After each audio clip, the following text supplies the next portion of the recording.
2 घंटे पहले खबर इन्होंने चलाई है, 2-3 घंटे पहले कुछ नेताओं ने मिलकर कि यार बचाएं कैसे, अपना सर कैसे बचाएं। तो जो नेचुरल ग्रांट थी जिसका कोई पेंशन से लेना देना नहीं है, उसे पेंशन से जोड़ के बता रहे हैं कि भाई वित्त हमने पूरा बजट पढ़ा है, बजट के अंदर ग्रांट मिली। अरे ग्रांट तो स्वाभाविक है, उसका कोई पेंशन ईपीएस पेंशन की बढ़ोतरी से लेना देना नहीं है। अब ये क्या कह रहे हैं, हम वित्त उनसे कह रहे हैं, श्रम मंत्री से कह रहे हैं कि तुमने वादा किया था, तुम्हें जो 10-12 हज़ार करोड़ की ग्रांट, कितने की मुझे अभी इतना आइडिया, हज़ारों करोड़ की ग्रांट जो मिली है उससे पेंशन बढ़ा दो। उतने पैसे में पेंशन नहीं बढ़ने वाली, पेंशन के लिए बहुत बजट चाहिए। ऊँट के मुंह में जीरा होगा। ऊँट के, और वो ग्रांट और कामों के लिए दी जाती है। हाँ। सरप्लस कामों के लिए, कहीं छोटा उसकी कोई योजना में कम ज़्यादा हो जाए, कोई नई योजना में से वो पैसा नहीं निकाला जा सकता, उतना तो मिलता भी नहीं, उतना मिलता भी नहीं। तो ये ग्रांट का बहाना करके भी झूठ बोल रहे हैं।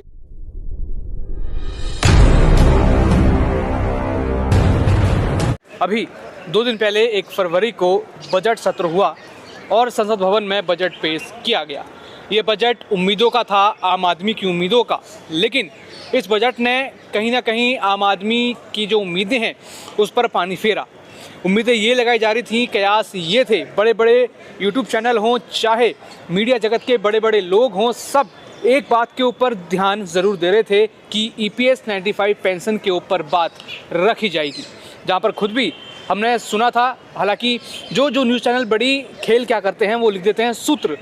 कोई भी खबर आए, चाहे पक्की हो चाहे ना हो, उसको सूत्र लिख देते हैं ताकि खुद पर बात ना आए। कई बड़े चैनलों ने कहा कि EPS पेंशन जो 95 अपनी जो पेंशन है, जिसके लिए करोड़ों बुजुर्ग तरस रहे हैं, वो चाह रहे हैं कि उनकी ये पेंशन मिले तो उनका जीवन सुधर जाए, लेकिन उनका जीवन किस तरीके से नर्क बना हुआ है वो हम सब देख रहे हैं। और लगातार हम यही कवर कर रहे हैं कि किस तरीके से वो अब इन सब चीज़ों से उभर रहे हैं, क्योंकि सबसे बड़ी उम्मीद बजट से थी और उसी बजट ने पूरी तरीके से उम्मीद धराशाही करके रख दी।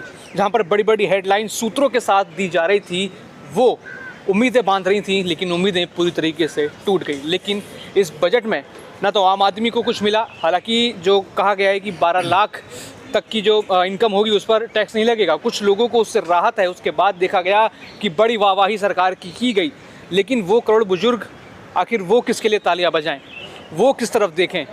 उनकी निगाहें लगातार टीवियों पर बनी हुई थी, उनकी निगाहें वित्त मंत्री निर्मला सीतारमण पे बनी हुई थी, प्रधानमंत्री नरेंद्र मोदी पर बनी हुई थी कि अब फैसला आएगा, अब फैसला आएगा, अब फैसला आएगा। लेकिन बुजुर्गों को लास्ट में क्या मिला? वही हताशा मिली और फिर दोबारा उनकी पेंशन की बात कहीं तब सी गई। सर, क्या लगता है आपको, ये जो कहा गया न्यूज़ चैनलों द्वारा, जो सबसे पहले उनकी जो ट्रिक होती है, सूत्र लगा देते हैं, चाहे खबर कैसी भी हो, सूत्र लगा दो ताकि अपना पल्ला साफ हो जाए, लेकिन बुजुर्ग कहीं ना कहीं उन सूत्रों पे ही भरोसा बांधकर बैठे थे और वित्त मंत्री, प्रधानमंत्री सबकी ओर देख रहे थे कि अब कुछ होगा, अब कुछ होगा, लेकिन कुछ हुआ नहीं। ये कैसा धोखा है? ये धोखा ऐसा है कि मैं इसमें प्रधानमंत्री की गलती नहीं मानता, मैं इसमें वित्त मंत्री की गलती नहीं मानता, मैं इसमें श्रम मंत्री की गलती नहीं मानता।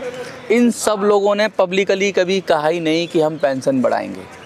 ये गलती, ये सारा भ्रमजाल कुछ नेताओं का है जो पेंशन का नेता समझते हैं अपने आप को। कुछ ऐसे संगठन हैं जो पेंशनर का नेता समझते हैं। उन्होंने ये र्यूमर फैलाया, ये अफवाह उड़ाई और एक चैनल पे, यूट्यूब के माध्यम से सैकड़ों चैनल पे अफवाह उड़ा दी कि ऐसे ऐसे EPS 95 की पेंशन का अपना कुछ ना कुछ इस बजट में होने वाला है।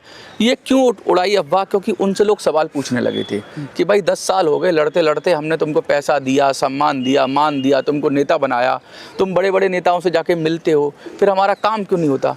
तो उन्होंने क्या किया? उन्होंने कहा कि आप क्या करें, तो बजट तक लोगों को अपना पल्ला झाड़ने के लिए बजट तक उन्होंने कहा कि भाई बजट में आपको मिल जाएगी पेंशन। अब मिलनी होती तो मिलती ना, पेंशन का कहीं कोई बात ही नहीं थी, बात तो बनाई गई थी और खबरें प्लांट कराई गई, बड़े बड़े चैनल में खबरें प्लांट कराई गई, इसलिए कि उनकी क्रेडिबिलिटी बने। लेकिन उन्होंने ये नहीं सोचा जब ये झूठ का गुब्बारा फटेगा तो आम लोगों के मन में क्या बीतेगी। एक जो 70 साल का 80 साल का बुजुर्ग जो घर में पड़ा हुआ है, चारपाई पे लेटा हुआ है, चल नहीं सकता है, पैरों से लाचार है, आंखें कम दिखाई देता है, कानों से सुना नहीं जाता है, फिर भी सुबह से टीवी पर लगा हुआ है और कुछ क्या बोलूँगा, बेईमान शब्द नहीं आ रहा मेरे पास, कुछ ऐसे मक्कार चैनल है। उन्होंने क्या किया, खबर चलने के बाद खबर पूरी हो गई, प्रधानमंत्री का पूरा भाषण हो गया, राष्ट्रपति का भाषण हो गया, वित्त मंत्री का भाषण हो गया, अब वो भाषण होने के बाद उन्होंने क्या किया कि भाई अब लोग तो पेंशन की खबर ही देखते हैं, उन्होंने एक थंबनेल बनाया और उस पर लिख दिया ईपीएस बढ़ेगी, ईपीएस 95 पेंशन, वित्त मंत्री ने क्या कहा, ऐसे लिख दिया। अब वित्त मंत्री ने कुछ कहा ही नहीं है 2 घंटे में, 2 घंटे की वीडियो चला दी, बड़े शब्दों में लिख दिया, बड़ा ऐलान, बड़ा उनको पता भी था कि हो चुका है, लेकिन वो बुजुर्ग है, वो जानता नहीं है, वो सोच रहा है शायद वित्त मंत्री कुछ बोलेंगे। वित्त मंत्री 3-4 घंटे पहले बोल चुके हैं, फिर भी वैसी वीडियो बना रहे हैं। कितने बेईमान, कितने गिरे हुए, कितने क्या बोलूं, कितने निम्न स्तर के लोग हैं ये लोग कि ये किसी की भावनाओं से खेल रहे हैं। ये एथिक्स नहीं है, ये पत्रकारिता का ये एथिक्स नहीं है। पत्रकारिता का एथिक्स ये है कि आप सही बात बताओ और नहीं बताओ तो ये रूमर तो मत करो। ऐसे ही लोग बदनाम करते हैं। वो जो देख गया और लास्ट में उसको कुछ नहीं मिला और तुमको खबर पता थी तब भी तुम चला रहे थे, सिर्फ किस लिए? कुछ व्यूज़ मिलेंगे, कुछ 1000 रुपये मिल जाएंगे। व्यूज़ तो तुम सही खबर चलाकर भी, मेरे चैनल पे व्यूज़ आते हैं, सही खबर चला के, सच्चाई बता के भी तो व्यूज़ आता है। झूठ बोल के व्यूज़ लेने से क्या हो जाएगा? क्रेडिबिलिटी चली गई। कुछ व्यूज़ मिल गए लेकिन क्रेडिबिलिटी चली गई। लेकिन बुजुर्गों को अंधकार में रख के क्या मिल गया? चलो व्यूज़ तो बद्दुआएं मिली हैं, बुजुर्गों को अंधकार में रख के बद्दुआएं मिली हैं और बुजुर्ग कह रहे हैं अब हम जाग गए हैं। आपने देखा ना वीडियोस के अंदर, एक वीडियो वायरल हुई है काफ़ी मेरी, लोग कह रहे हैं हम जाग गए, हम समझ गए, इनका खेल समझ गए। सारा खेल चौपट हो गया इन पेंशनर्स का, इनकी दुकान बंद हो, पेंशनर्स के नेताओं का, माफ करिएगा, बड़े मंत्रियों से, हाँ बड़े, हाँ आपको पता है, बिल्कुल फोटो, इतनी बड़ी शानदार फोटो की आज सप्रेम भेंट हुई, लेकिन उस भेंट का मतलब क्या निकला? उस भेंट का मतलब ये निकला कि इन्होंने भेंट ली है। भेंट का मतलब समझते हो? हाँ। कुछ देना, सप्रेम भेंट। हाँ। हम जब भेंट देते हैं, भेंट का मतलब हमारी देसी भाषा में कहा जाता है गिफ्ट। जब किसी से भेंट करने जाते हैं तो ये प्रधानमंत्री से भेंट करने आता हूँ तो उधर से कोई गिफ्ट मिलता होगा, कोई पद मिल जाएगा, कोई सीट मिल जाएगी, कहीं कुछ महकमे में लगा देंगे, कोई काम करा देंगे, क्या पता कहीं से किसी से करवा के सेवा करवा दें, तो कुछ ना कुछ भेंट तो इनको मिलती होगी। बुजुर्गों के उन कमजोर कंधों पर चढ़कर वो अपनी राजनीति घुसी, वो सोच रहे हैं कि राज्यसभा घुस जाएं, वो सोच रहे हैं कि लोकसभा घुस जाएं, कहीं कोई सीट ले लें, मोदी जी की कृपा हो जाए। क्या रे तुम इनकी बद्दुआएं लोगे बुजुर्गों की? शर्म से डूब मरो। अच्छा, आंदोलन स्थगित कर देते हैं। आप एक खबर आपको पता होगी, क्या खबर थी आप बताइए जरा? कि रामलीला मैदान में बहुत बड़ा आंदोलन होने वाला है बुजुर्गों की पेंशन के लिए। होने वाला था हाँ, बजट से पहले। उस समय इतने बड़ी ललकारें मार दी थी, हाँ, इतने बड़े ऐड कर दिए थे, हाँ, मानो कि जन सैलाब उमड़ जाएगा। हाँ, लेकिन हम देखते तो वहाँ कुछ नहीं। वो तो उन्होंने वापस कर लिया ना श्रम मंत्री से मिलने के बाद। श्रम मंत्री ने आश्वासन दिया, इन्होंने कहा आंदोलन रद्द, इन्होंने वापस कर लिया आंदोलन। क्यों वापस किया भाई? इनसे पूछो। अब तो श्रम मंत्री ने ये कहा था कि इन्होंने ये भी बोला कि श्रम मंत्री ने आश्वासन दिया बजट में आपका ख्याल रखेंगे। ख्याल रखा ख्याल? नाम तक नहीं आया। और हाँ, एक और प्रोपेगेंडा चल रहा है अभी। क्या होता है कि ग्रांट मिलती है, बजटरी प्रोविजन में हर मंत्रालय को ग्रांट मिलती है। हाँ, ठीक है, श्रम मंत्रालय को मिलेगी ग्रांट का मतलब कुछ अतिरिक्त पैसा मिल जाता है बजट के अलावा, कि हम तुमको और दे रहे हैं, अपने बजट में से सरप्लस चीज़ें मिलती हैं। तो उस सरप्लस को, जो नेचुरल चीज़ है, उसको ये कह रहे हैं कि पेंशन के लिए पैसा दिया गया। नई खबर चला रहे हैं, अभी 2 घंटे पहले खबर इन्होंने चलाई है, 2-3 घंटे पहले कुछ नेताओं ने मिलकर कि यार बचाएं कैसे, अपना सर कैसे बचाएं। तो जो नेचुरल ग्रांट थी, जिसका कोई पेंशन से लेना देना नहीं है, उसे पेंशन से जोड़ के बता रहे हैं कि भाई वित्त हमने पूरा बजट पढ़ा है, बजट के अंदर ग्रांट मिली। अरे ग्रांट तो स्वाभाविक है, उसका कोई पेंशन, ईपीएस पेंशन की बढ़ोतरी से लेना देना नहीं है। अब ये क्या कह रहे हैं, हम वित्त उनसे कह रहे हैं, श्रम मंत्री से कह रहे हैं कि तुमने वादा किया था, तुम्हें जो 10-12 हज़ार करोड़ की ग्रांट, कितने की मुझे अभी इतना आइडिया, हज़ारों करोड़ की ग्रांट जो मिली है उससे पेंशन बढ़ा दो। उतने पैसे में पेंशन नहीं बढ़ने वाली, पेंशन के लिए बहुत बजट चाहिए। ऊँट के मुंह में जीरा होगा। ऊँट के, और वो ग्रांट और कामों के लिए दी जाती है। हाँ। सरप्लस कामों के लिए, कहीं छोटा उसकी कोई योजना में कम ज़्यादा हो जाए, कोई नई योजना में से वो पैसा नहीं निकाला जा सकता, उतना मिलता भी नहीं। तो ये ग्रांट का बहाना करके भी झूठ बोल रहे हैं। ये फिर से बुजुर्गों में उम्मीद जगाने की कोशिश, फिर वही नेताओं के चक्कर लगेंगे, फिर वही फोटो खींचेंगी कि सप्रेम भेंट हुई, उनसे हमने ग्रांट के लिए बात करी। भीख हो गई है। तो ग्रांट मांगने जा रहे हो आप? भीख मांगने क्या जा रहे हैं? ये भीख नहीं है, अधिकार है। देखो, इन्होंने पैसा जमा किया अपना। नहीं, मैं उन नेताओं की बात कर रहा हूँ। वो तो ऐसे दर्शा रहे हैं ना कि उनको गिड़गिड़ा रहे हैं वो। हाँ, गिड़गिड़ाते हैं। अच्छा, ये तो बुजुर्गों का पैसा उन्होंने मेहनत से जोड़ा है, लेकिन आप तो वो दिखा रहे हो ना कि आप गिड़गिड़ा रहे हो उनके सामने। हाँ, कि हमें भीख दो। हाँ, थोड़ी है, वो तो हक है उनका, हक है। लेकिन ये सरकार से ग्रांट पे भी कह रहे हैं, और ग्रांट का कोई पेंशन से लेना देना नहीं है। ऐसा नहीं है कि श्रम मंत्रालय को ग्रांट मिली होगी, बहुत सारे मंत्रालय हैं, शहरी विकास मंत्रालय, उसको भी ग्रांट मिली होगी। जितने भी मंत्रालय हैं सबको कुछ ना कुछ मिला होगा। तो ये पेंशन जनधन का इससे कोई लेना देना नहीं है। जानबूझ के, जैसे आपकी जेब में 500 रुपये पड़े हों दौलत भाई, और मैं कहूँ अरे मेरे दोस्त के पास 500 रुपये हैं, तो अरे भाई अपना पैसा अपना होता है, रण वो जो थल्ले और पैसा वो जो पल्ले। जो मेरा पैसा मेरे पास है वो मेरा अपना है। दूसरे के पैसे को मैं कह दूं कि ये मेरा अपना है तो वो मेरा पैसा नहीं है।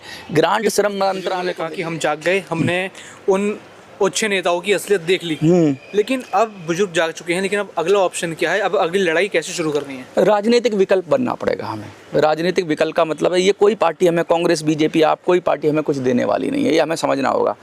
हमारे पास संख्या की कमी नहीं है। 1 करोड़ के करीब ईपीएस पेंशनर्स हैं और 7 करोड़ के करीब कंट्रीब्यूटर हैं जो आगे जिनको पेंशन मिलेगी। टोटल 8 करोड़ परिवार है हमारे पास। अगर मतलब 4-20 अकेले चाहें तो दिल्ली का चुनाव, दिल्ली का, देश का 32 करोड़ से कुछ ही लोग पूरी तरीके से दिल्ली पूरी हिला के रख दें। हाँ, पूरी दिल्ली हिला के रख दें, लेकिन पूरा देश हिलाना है हमें। तो हमने क्या किया, हमने कहा भाई अब हमें अलग रास्ता चुनना पड़ेगा। 10 साल से हमने बहुत प्रयास कर लिया, अब हमें अलग राजनीतिक विकल्प बनना पड़ेगा, हमें पॉलिटिकल पार्टी बनना पड़ेगा। पॉलिटिकल पार्टी के लिए मैंने लोगों से आह्वान किया तो लोगों ने कहा हाँ हमें करना चाहिए। तो हमने कहा हम बापू नाम से एक पॉलिटिकल पार्टी की कोशिश करेंगे। बापू शब्द मिल जाए हमें। अब देखो क्या मिलता है, बापू मतलब बुजुर्ग, और बापू महात्मा गांधी से भी जुड़ता है और बापू बुजुर्गों से भी जुड़ता है। बापू का मतलब होता है जो सब परिवार को देख के चले, और हमारा मेन मुद्दा यही है EPS 95 पेंशनर और बुजुर्गों की हम बात कर रहे हैं। और जिसने अपने घर में बुजुर्ग को प्रसन्न कर लिया ना, उसने अपने पूरे परिवार को प्रसन्न कर लिया। हम व्यवस्था परिवर्तन की बात कर रहे हैं। हम कह रहे हैं ये जो व्यवस्था है इसमें सारे लोग, देखो दिल्ली में एक जैसा ही एजेंडा है। एक ने रेवड़ी की बात करी, दूसरे ने भी 200 रुपये और बढ़ा दिए, 200 और बढ़ा दिए, 300 और बढ़ा दिए, 300 बढ़ा दिए, और कोई नहीं मांग रहा है। किसी ने मांगा था क्या? किसी महिला ने चल के कहा था कि हमें 2100 रुपये या 2200 रुपये दो? नहीं ना है। हम जैसे हम लोगों से बात करते हैं, किसी महिला ने ये नहीं कहा कि हमें फ्री बस दो। हाँ। लेकिन फ्री बस दे रही है तो दूसरे बंदे को, दूसरे पार्टी को भी देनी पड़ती है। हाँ, जो मांग रहे हैं उनको देते, जो भूखा है उसको तुम खाना नहीं दे रहे हो, जिसने मांगा नहीं उसको तुम लुटा रहे हो, उसका पेट भरे जा रहे हो। क्यों? क्योंकि बस तुम्हारी मर्जी है, ना खाता ना भाई। जो मोदी कहे वही सही, जो केजरीवाल कहे वही सही, जो राहुल गांधी कहे वही सही। ये नहीं चलेगा। कहने का मतलब ये है कि आप देखो तो सही कि लोग कौन परेशान है। देखिए, लोकतंत्र के अंदर चीज़ों को ज़रूरत उसी की पूरी होनी चाहिए जिसको, जो ज़रूरतमंद हो। जिसको ज़रूरत नहीं है उसको क्यों आप ज़बरदस्ती कर रहे हो? मैं कह रहा हूँ आपका पेट भरा हो, आपको डबल खाना खिलाऊं मैं आपको, तो आपको भी बदहजमी हो जाएगी ना, बाहर ही निकलेगा, बाहर ही निकलेगा। अब कोई महिला, मैं महिलाओं के खिलाफ नहीं हूँ। देखो पहली बात ये, मैं उन महिलाओं के खिलाफ हूँ जो 40,000 50,000 रुपया कमा रही हैं। तुमने उनको उनको भी 2100 रुपये के लिए एलिजिबल कर दिया, 2500 रुपये के लिए एलिजिबल कर दिया, या फिर बस में फ्री कर दिया। वो दे सकती थी पैसा, वो दे सकती थी, तो उनको ही फ़ायदा हो रहा है। और लेकिन वो बुजुर्ग जो भूखा मर रहा है उसको नहीं दिया। क्यों नहीं दिया? और उसको लेने के लिए तरस रहा है। हाँ, वो टैबलेट लेने के लिए तरस रहा है, दवाई नहीं खरीद सकता अपनी। तो हमने कहा ये नहीं मानेंगे, ये ऐसे ही चलेंगे, ये व्यवस्थाएं ऐसी चलेंगी। हम कांग्रेस के पास रो लिए, बीजेपी के पास रो लिए, हम आपके पास रो लिए, किसी से समाधान नहीं हुआ। अब अच्छा, इसमें लीडरशिप भी नकली होती है पॉलिटिकल पार्टियों के अंदर। ऊपर से कोई भी नेता आता है, कांग्रेस से निकलेगा बीजेपी वाले ले लेंगे, बीजेपी से निकलेगा आम आदमी पार्टी वाले ले लेंगे, कोई भी ले लेता है, और जो पैसा दे देता है उसी को टिकट मिल जाती है। ये वोट बेचते हैं। सबसे पहले ये अपना ऑरा बनाते हैं, मैं बीजेपी का वोट बैंक बना लिया, कांग्रेस का वोट बैंक बना लिया, उसका वोट बैंक बना लिया। फिर ये उसके ठेकेदार हो जाते हैं। हाँ भाई, तू MLA बनेगा, तू MP बनेगा, इतने पैसे दे और ये टिकट ले। लेकिन हमने इसकी व्यवस्था को तोड़ने की कोशिश कर रहे हैं, व्यवस्था परिवर्तन की बात कर रहे हैं। हम एक ऐसा संगठन बना रहे हैं जिसके अंदर लीडरशिप नेचुरली, टिकट विकट की बात छोड़िए, नेचुरल लीडरशिप बनेगी। जैसे जो बूथ पे या वार्ड पे काम कर रहा है वो बूथ का नेता हो जाएगा, वार्ड का नेता हो जाएगा। जो वार्ड पे अच्छा काम करेगा, अच्छा काम करने वाला, ज़्यादा से ज़्यादा लोगों को जोड़ना, जिसके पीछे ज़्यादा लोग, जिसकी ज़्यादा लोग सुने वो अच्छा नेता। मेरी समझ से तो ये है, जिसकी लोग सुन रहे हैं, जिसकी बात के पीछे चल रहे हैं, वही नेता होता है। और कोई इसका कोई क्राइटेरिया नहीं है, कितना पढ़ा लिखा है, कितना जीनियस है, कितना उसको स्पेशल डिग्री है, वो नेता की क्वालिटी नहीं है। ये बोलते हैं ना, यूनिवर्सिटी से पढ़ के आ गया, फलाने से पढ़ के आ, जिसको ज़्यादा लोग सम्मान दें, जिसकी बात को ज़्यादा लोग फॉलो करें, जो दिशा दिखा सके। खुद कितना इंटेलिजेंट है उससे मतलब नहीं है, लोगों का मसला कितनी संजीदगी से उठाए, वो नेता होता है। बिल्कुल। उसको हम उसको ढूंढेंगे। वो कहीं कोने में भी पड़ा होगा, उसके पैर छुएंगे, भैया तू नेतृत्व कर, क्योंकि वही असली लीडर है। लीडरशिप तो मार दी इन्होंने, सारे बॉस पैदा कर दिए हैं। बॉस आ जाता है, एक नया बॉस आ जाता है, और कार्यकर्ताओं को तुमने पता दरी बिछाओ। ये सब खत्म करेंगे। हम सक्रिय सदस्य बनाएंगे, हम साधारण सदस्य बनाएंगे। एक ऐप लॉन्च कर रहे हैं हम, 1 हफ्ते में ये एक ऐप लॉन्च कर रहे हैं। 1 महीने का हमने टारगेट रखा है। 1 महीने के अंदर पूरे देश के लगभग 1 करोड़ लोगों को हमें जोड़ना। हर पेंशनर को ढूंढ ढूंढ के कहेंगे उस ऐप पे जाए, एक फॉर्म खुलेगा, सिंपल सी ऐप होगी, एक फॉर्म खुलेगा, उस फॉर्म पे अपना नाम, फ़ोन नंबर वगैरह डालेगा, वो रजिस्टर्ड हो जाएगा। हमारे पास देश के एक एक पेंशनर का डेटा होना चाहिए, जिससे हमें पता हो कि हम उसको डायरेक्ट मैसेज भेज सकें कि भैया अब इसको वोट करना है, इस तरह से राजनीतिक विकल्प बनना है और पेंशन के नाम पे कैसे वोट करना है। पहला काम तो हम ये करेंगे। दूसरा काम हम ये करेंगे, इस जंतर मंतर पर हम बड़ी प्रोटेस्ट करेंगे। पॉलिटिकल पार्टी हम बनाएंगे तो हम बड़ी प्रोटेस्ट करेंगे, वो भी हम 2 महीनों के अंदर करेंगे। मैं चाहता बापू के नाम से, हाँ, अपनी पॉलिटिकल पार्टी उसी दिन सृजन करेंगे या उसी दिन गठित करेंगे। हमने एक काम और किया, हम 1000 लोगों को ढूंढ रहे हैं, ऐसे 1000 लोग जो हमारे फाउंडर मेंबर बने। हजारों लोग हैं हमारे समर्थन में, उनमें से हम 1000 लोगों को अपनी पॉलिटिकल जो विकल्प है, राजनीतिक विकल्प है, उसका फाउंडर मेंबर बनाएंगे। फाउंडर मेंबर मतलब कि जो कहते हैं ना फाउंडेशन रखता है या नींव रखता है, जो नींव की ईंट है, वो इतिहास में दर्ज हो जाएंगे कि इतने ये 1000 मेंबर। हम चाहते हैं मिनिमम 1000 लोग फाउंडर मेंबर बन जाए और उन 1000 लोगों की कमेटी बनाकर ही हम पॉलिटिकल पार्टी का रजिस्ट्रेशन कराएंगे। उसमें भी बहुत सारा खर्चा होता है, तो अभी जो खर्चा होगा, क्योंकि बाद में तो खर्चा मेंबरशिप से आ जाएगा, लेकिन अभी जो खर्चा हो रहा है वो ये 1000 लोग आपस में, हम लोगों ने ये ऐसा डिसाइड किया है कि हम लोग 500-500 रुपये भी डालेंगे तो हमारी ऐप का खर्चा, हमारी धरने का खर्चा, टेंट लगेगा बड़ा, आपको पता ही है, बड़ा टेंट लगेगा, खाने की व्यवस्था करनी पड़ेगी, हज़ारों लोग आएंगे, उसके लिए व्यवस्था करनी पड़ेगी, प्रचार के लिए व्यवस्था करनी पड़ेगी, मीडिया वालों के लिए भी व्यवस्था करनी पड़ेगी, उनको भाई कोई तकलीफ़ ना हो, आए हमारे तो उनको भी खाने पीने का जो भी व्यवस्था कर सकते हैं, जो भी मान सम्मान है उनका वो करेंगे। ये सब हम जब करेंगे तो हमें पैसा चाहिए, तो हम वो 1000 लोग अब हम इकट्ठे हो जाएंगे। मैंने एक मैसेज दिया है, आपके चैनल के माध्यम से भी कहना चाहता हूँ कि वो 1000 लोग हम इकट्ठे हो जाएंगे। जल्दी मैं रिवील करूँगा कि वो अकाउंट नंबर क्या है, तो उसमें वो लोग कंट्रीब्यूट अपना करेंगे। जैसे पिछली बार किया था उन्होंने, जब मैंने इलेक्शन लड़ा था सब लोगों ने मेरी मदद की थी, तो उनके बस बेस पे मैं इलेक्शन लड़ा। तो अब बहुत लोग कह रहे थे मैं अपनी जेब से पैसा खर्च करता रहा शर्मा जी। मैंने अभी 3-4 प्रेस कॉन्फ्रेंस की, बड़ी प्रेस कॉन्फ्रेंस की, 1-1.5 लाख रुपये मेरी हैसियत है, उतना मैं लगा सकता हूँ, मैंने खर्च किया। मैंने कभी पेंशनर ने मुझे लगातार कहा मनोज भाई कंट्रीब्यूशन ले लो, कुछ ले लो, आप करते रहते हो, प्रोटेस्ट करते रहते हो, जंतर मंतर पर मंच लगाते हो। 5-7 बार तो 10 बार तो मैंने जंतर मंतर पर प्रोटेस्ट कर दिया, मैंने किसी से कुछ नहीं मांगा। लेकिन अब ये बड़ा अभियान है तो ये एक आदमी के बस का नहीं है, मेरे बस का नहीं है। एक ऐप बनाना, एक वेब पोर्टल बनाना, ठीक है, एक पॉलिटिकल पार्टी को रखना, उसका रजिस्ट्रेशन कराना, ये काम मिलकर ही हो सकता है। इसलिए मैंने 1000 लोगों का आह्वान किया है कि 1000 लोग जो पहले आ जाएंगे, 1000 लोग, उन्हीं को हम फाउंडर मेंबर बना देंगे और फिर उन्हीं के साथ मिलकर पूरे देश में हम एक्सपेंड करेंगे। और ये बड़ी तेज़ी से करेंगे काम। ऐसा नहीं कि यहाँ मीटिंग करी तो मेंबर बनाया, ऑनलाइन करो, खटाखट। जैसे कोई केंद्र की कोई योजना आती है ना, हाँ, जैसे केंद्र की कोई योजना आती है, अभी फॉर्म भरने की योजना हो जाए तो एक दिन में ही लाखों फॉर्म भर जाते हैं, एक दिन में हज़ारों फॉर्म भर जाते हैं। तो अब मैं आपको ये बताना चाहता हूँ, तो हम भी वो फॉर्म भरवा रहे हैं और ये सदस्यता हम निःशुल्क देंगे।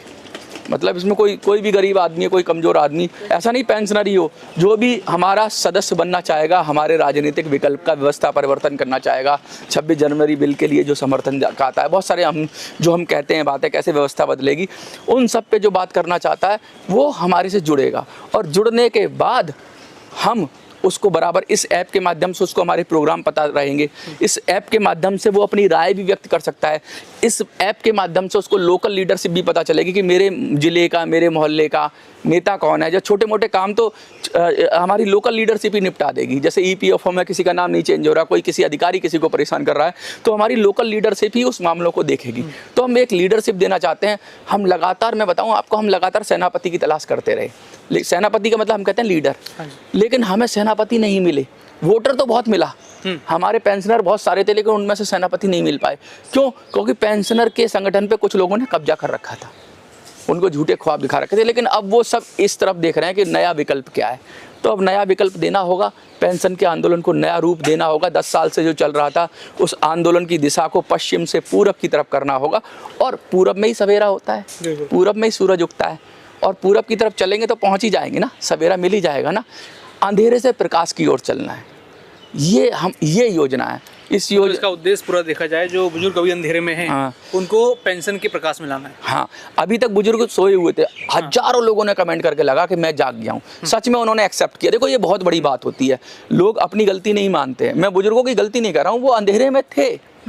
अब पानी सर से ऊपर हो गया, नेताओं की कलाई खुल गई, क्योंकि बजट उनके लिए लास्ट ऑप्शन था। लेकिन अब वो मुंह बचाने के, अपना फेस बचाने के लिए ग्रांट वाली बात फैला रहे हैं।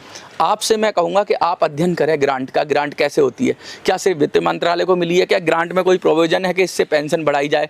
आप इसका अध्ययन करें और देखें असलियत क्या है। और ग्रांट एक तरीके से जैसे किसी भी विधायक का हो, पार्षद तक का भी जो निजी फंड होता है, हाँ। एक तरीके से उसे कहा जाता है कि उस निजी फंड में उतना ही होता है कि कोई भी वो काम करवा रहे हैं सरकारी या फिर सरकार की योजना है, उसमें कुछ कम पड़ जाए तो वो लगा सकें, या फिर कुछ एक्स्ट्रा काम जो करना चाहते हैं वो लगा सके। उसमें तो पेंशन का शायद नहीं होगा, हल कुछ भी नहीं है उसमें। हाँ, पेंशन का तो बहुत बड़ा फंड चाहिए पेंशन के लिए, उतने ग्रांट के।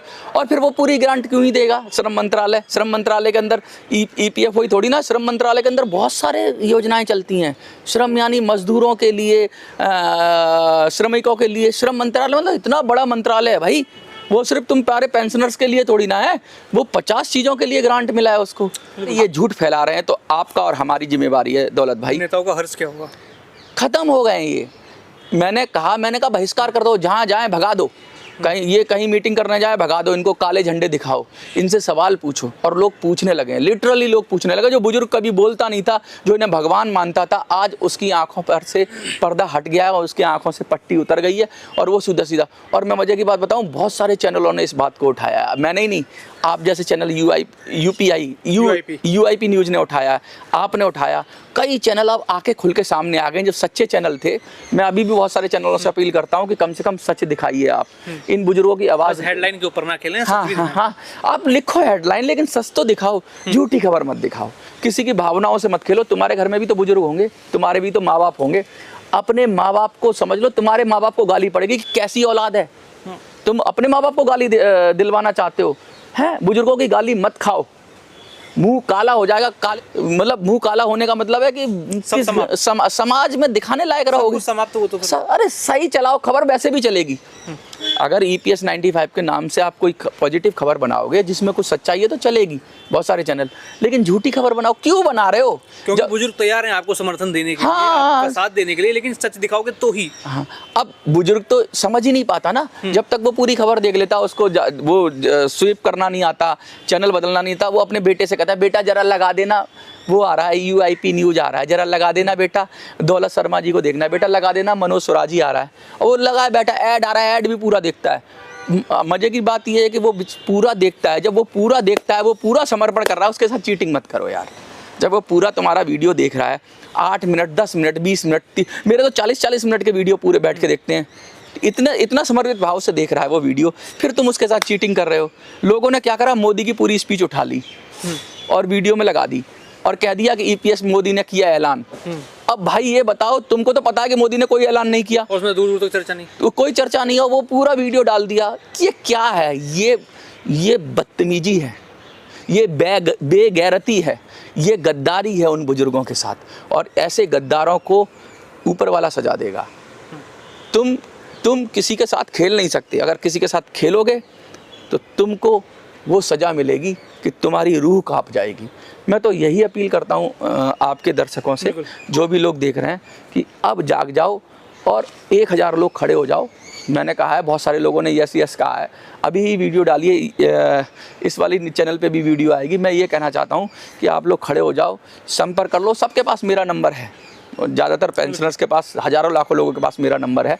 और मैं यहाँ सही दिशा में खड़ा होना इन बुजुर्गों के लिए ज़रूरी है। बस सही दिशा पकड़ो, जो सही दिशा आपको दिखाई दे वहाँ खड़े हो, जिस भी माध्यम से आपको लगे, जो भी आपको लगे, जैसे मनोज जी हो, चाहे कोई भी हो, आपको लगता है। मैं ये नहीं कहता कि मेरे पीछे आओ, नहीं, मैं वही कह रहा हूँ, जो व्यक्ति आपको लगता है उसके साथ आप खड़े हो, लेकिन पहले पहचानो कि क्या वो आपकी बात कर रहे हैं या फिर आपकी बात करने के अलावा वो अपना भी उल्लू सीधा कर रहे हैं। हाँ, मैं यही कहना चाहता हूँ, और मैं आपको जल्दी इस बात की घोषणा करूँगा, आपको भी बुलाऊंगा कि भाई कैसे क्या है, एक वीडियो बनाऊंगा मैं माध्यम से। अभी मैंने ये नहीं बताया कि क्या करना, अभी तो मैं देख रहा हूँ कि लोग इस पे यस भी करते हैं। मैं तो पूछता हूँ लोगों से, मैंने एक वीडियो बना के पूछा है, क्या आप मेरे इस आइडिया से सहमत हो कि राजनीतिक विकल्प देना चाहिए?